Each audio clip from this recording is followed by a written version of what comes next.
WHO world health organisation की जो branch है Indian association research for cancer 2026 में IARC ने एक डेटा पब्लिश किया। 2022 में जितने भी कैंसर के केसेस थे उसमें 37% कैंसर प्रिवेंटेबल थे और उसमें सबसे इम्पोर्टेंट फैक्टर था इन्वायरमेंटल फैक्टर, जिसमें एयर पोल्यूशन ये भी आता है। आज के वीडियो का मेरा विषय यही है। हाय फ्रेंड्स, मेरा नाम डॉक्टर संध्या गवाने है और वेलकम टू माय चैनल स्वास्थ्य और सेहत डॉक्टर संध्या के साथ। अभी हम आउटडोर एयर पोल्यूशन के बारे में बात करेंगे। आउटडोर एयर पोल्यूशन में व्हीकल्स या ट्रैफिक या व्हीकल में से जो फ्यूम्स आता है उसका समावेश होता है। इंडस्ट्री में जो धुआं आता है उसका समावेश होता है। कंस्ट्रक्शन साइट में से जो धुआं डस्ट होती है उसका समावेश होता है। जो भी व्हीकल्स है, कार, ट्रक वगैरह वगैरह, इनमें जो फ्यूम्स निकलते हैं उसमें कुछ हार्मफुल गैसेस भी होते हैं, जैसे carbon monoxide, carbon dioxide, sulphur dioxide, nitrogen oxide वगैरह वगैरह। इसमें अति सूक्ष्म कण भी होते हैं, जैसे PM2.5 एंड PM10। PM10 इसका मतलब है पर्टिकुलर मैटर जिसका डायमीटर 10 माइक्रोमीटर से भी कम है। PM2.5 यानी पर्टिकुलेट मैटर जो 2.5 माइक्रोमीटर से भी छोटा है। ये अति सूक्ष्म कण सांसों द्वारा नाक में से फेफड़े में चले जाते हैं और हमारे फेफड़े में एक प्रकार का इन्फ्लामेशन तैयार करते हैं और इनकी खून में जाने की भी संभावना होती है। वर्ल्ड हेल्थ ऑर्गेनाइजेशन ने ये जो अति सूक्ष्म कण है कार्सिनोजन ऐसे डिक्लेयर किया है। कार्सिनोजन का मतलब है अगर कोई व्यक्ति अति सूक्ष्म कण के कंटिन्यूसली संपर्क में आता है तो उनमें कैंसर होने का रिस्क बढ़ता है। आउटडोर पोल्यूशन से लाखों लोगों की हर साल मृत्यु होती है। इसमें 6% लंग कैंसर से जो मौत होती है ये भी समाविष्ट है। कंस्ट्रक्शन साइट पे सीमेंट, धूल, मिट्टी, इसकी वजह से पोल्यूशन बढ़ता है। जब AQI खराब होता है तो ये जो कंस्ट्रक्शन साइट बंद करने की उनको सूचना मिलती है। इंडस्ट्री से जो भी पोल्यूशन होता है वो डिपेंड करता है कि वो इंडस्ट्री में क्या बनाया जाता है। कारखानों से अत्यंत रासायनिक कार्सिनोजेंस भी निकलते हैं। Chemical factories, petrochemicals, paint industries, इनमें से बेंजीन, फॉर्मेल्डिहाइड, टोलिन, ये सेंद्रीय गैसेस तैयार होती है। ये जो सेंद्रीय गैसेस होते ये कार्सिनोजेनिक होते हैं। कुछ कारखानों से टॉक्सिक हेवी मेटल्स भी निकलते हैं, लीड, मर्क्यूरी, आर्सेनिक वगैरह वगैरह। जिन कारखानों में केमिकल फर्टिलाइजर बनते हैं उसमें से अमोनिया और क्लोरीन ये गैसेस बाहर निकलती हैं। ये नाक, आंख और फेफड़े में दाह निर्माण करती है और आगे जाके फेफड़े की और श्वसन मार्ग की बीमारी होने के चांसेस होते हैं। हमारे घरों की कंस्ट्रक्शन के लिए जो बीट उसका जो कारखाना होता है उसमें जैविक ईंधन का इस्तेमाल होता है। कोयला है, लकड़ी है, कभी कभी प्लास्टिक, रबर, इसका भी इस्तेमाल किया जाता है। इसकी वजह से उसमें से nitrogen oxide, sulphur dioxide, carbon monoxide ये गैसेस तैयार होती है और इसमें अति सूक्ष्म कण भी तैयार होते हैं।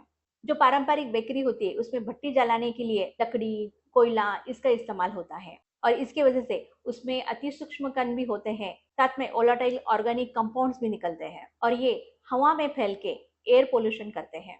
ये जो आउटडोर पोल्यूशन है और इसमें जो हार्मफुल गैसेस, पोल्यूटेंट, कार्सिनोजन है, इसमें से हर एक व्यक्ति को कैंसर होता है ऐसा नहीं, लेकिन हो सकता है कि किसी किसी व्यक्ति इसके ज़्यादा संपर्क में आने से उनमें कैंसर होने का रिस्क बढ़ता है। अभी हम बात करेंगे इंडोर एयर पोल्यूशन की। जी हाँ, हमको लगता है कि पोल्यूशन तो बाहर है, हमारा घर तो बहुत सुरक्षित है, लेकिन ये हमारी गलतफहमी है। जहाँ चूल्हे पे लकड़ी, कोयला इस्तेमाल करके खाना पकाया जाता है, वहाँ जो धुआं उत्पन्न होता है और उससे जो बीमारियां होती है उसमें से 40 लाख लोगों का हर साल मृत्यु होता है। अगर हम खाना पकाने के लिए चूल्हे का इस्तेमाल करते हैं, साथ में लकड़ी, कोयले का इस्तेमाल करते हैं, उसमें से धुआं निकलता है। अगर वो धुआं जाने के लिए बराबर से वेंटिलेशन नहीं है, जब हम कोई खाना अति उच्च तापमान में तेल में तल के बनाते हैं उसमें से एक प्रकार का धुआं निकलता है और उसमें अति सूक्ष्म कण रहते हैं, साथ में वोलेटाइल ऑर्गेनिक कंपाउंड्स रहते हैं और अदर इरिटेंट रहते हैं और इस धुएं से हमको नुकसान हो सकता है। इसमें कार्सिनोजन होते हैं और PM10 और PM2.5 ये पर्टिकुलेट मैटर भी होते हैं। हमारे घर में और एक कारण से एयर पोल्यूशन होता है। अगर आप अपने घर को चारों तरफ देखेंगे तो तुमको समझ में आ जाएगा आपका घर फुल ऑफ केमिकल से भरा हुआ है। इसमें स्पेशली जो क्लीनर्स रहते हैं, जो हम किचन में, बाथरूम में, घर साफ करने के लिए जो स्ट्रॉन्ग क्लीनर्स का इस्तेमाल करते हैं उसमें ज़्यादा हार्मफुल केमिकल्स रहते हैं।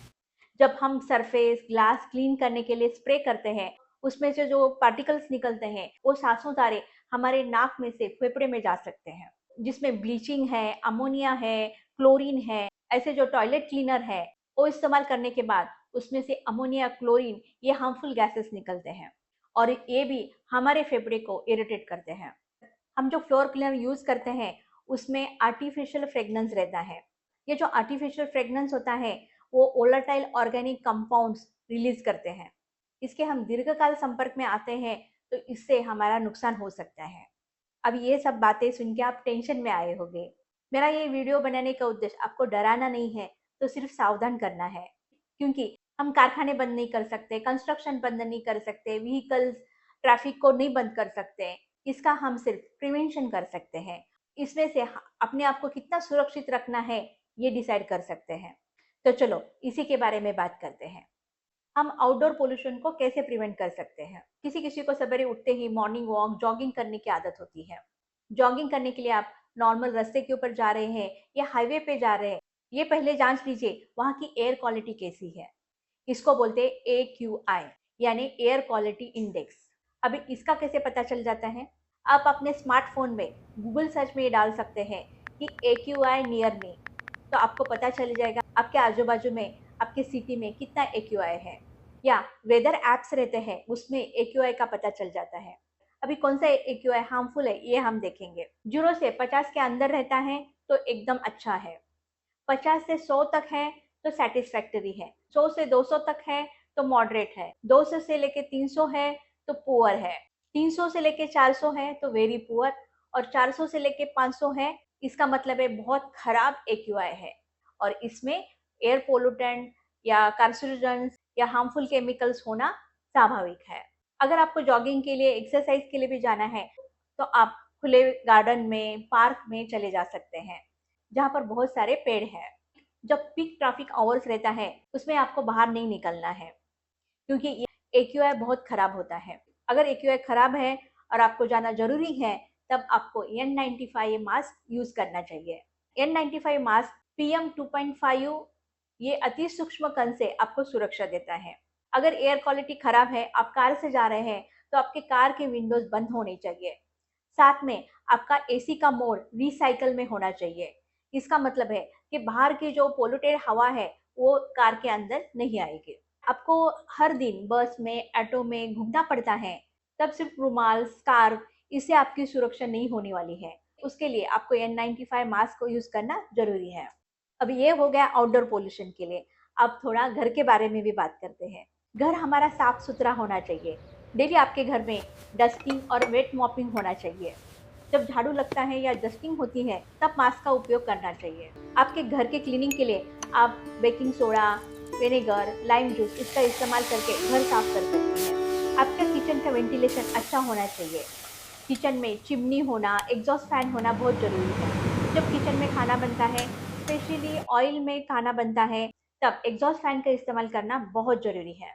जब आपको डीप क्लीनिंग करनी पड़ती है तब केमिकल क्लीनर का इस्तेमाल करना है, तब मास्क लगा के, एग्जॉस्ट फैन चालू करके, अपने विंडोज, डोर ओपन करके आप एक क्लीनर्स का यूज कर सकते हैं।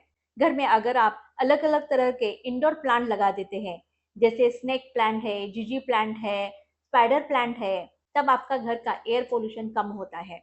आजकल बंद घर में, ऑफिसेस में एयर प्यूरिफायर का इस्तेमाल होता है। आपका रूम का साइज, AQI ये देख के सही एयर प्यूरिफायर खरीदना चाहिए। एयर प्यूरिफायर में HEPA ये फिल्टर होना चाहिए। ये फिल्टर की वजह से आप PM2.5 ये सूक्ष्म कण से बच सकते हैं। जिस वक्त आपके आजू बाजू में AQI खराब होता है, या दिवाली का सीजन है, या ट्रैफिक के पीक आवर्स है, ऐसे काल में आपके घर के दरवाजे, विंडोज आपको क्लोज रखने हैं और एयर प्यूरिफायर का इस्तेमाल करना है। आपके घर के सफाई के लिए आप इको फ्रेंडली या प्लांट बेस्ड क्लीनर्स का भी इस्तेमाल कर सकते हैं, जिसमें आर्टिफिशियल फ्रेगनेंस का उपयोग किया नहीं है। ऐसे क्लीनर्स आपको इस्तेमाल करने चाहिए। जब कैंसर से बचने की बात आती है तब सावधानी, प्रिवेंशन, इतना एक ही तरीका काम आता है। मेरा ये वीडियो आपको पसंद आया तो मेरा चैनल जरूर सब्सक्राइब कीजिए और बेल आइकन पर क्लिक कीजिए। उसकी वजह से मेरे नए और इन्फॉर्मेटिव वीडियो के नोटिफिकेशन आपको जरूर मिलेंगे। मैं ऐसे ही नए नए इंफॉर्मेटिव वीडियोस लेके आने वाली हूँ। मैं doctor Sandhya Gawane, medical professional, cancer survivor, आपसे विदा लेती हूँ। धन्यवाद।